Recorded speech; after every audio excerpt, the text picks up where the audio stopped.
ఇటీవల అనుమానాస్పదంగా మృతి చెందిన క్రైస్తవమత ప్రబోధకుడు ప్రవీణ్ పగడాల కేసును సీబీఐకి అప్పగించాలని కురిచేడు మండలంలోని క్రైస్తవ, దళిత ప్రజాసంఘాలు, క్రైస్తవ విశ్వాసులతో కలసి సోమవారం నిరసనగా శాంతియుత ర్యాలీ నిర్వహించారు.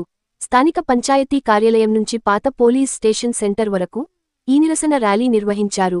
అనంతరం కురిచేడు పోలీస్ స్టేషన్లో వినతి పత్రం సమర్పించారు.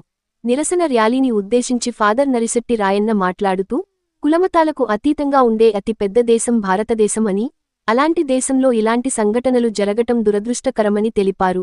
క్రైస్తవులు సేవాకార్యక్రమాలు చేస్తూ అనాథలకు సహాయ సహకారాలు అందిస్తూ, బీదల పక్షానున్న పాస్టర్ ప్రవీణ్ పగడాలపై దాడి జరగడం హేయమైన చర్య అని పేర్కొన్నారు.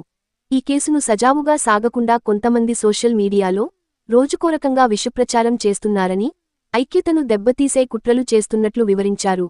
కార్యక్రమంలో brother Kambampati సామేలు, మంచాతిమోతి, Sheikh Qasim, J Ravikumar, G Nimesh, పల్లె ప్రభాకర్, వై హానోకు, పి గురవయ్య, డి రాజశేఖర్, ప్రజాసంఘాల నాయకులు కంబంపాటి జోసెఫ్, దాసు, క్రైస్తవ సంఘ విశ్వాసులు పెద్ద ఎత్తున పాల్గొన్నారు.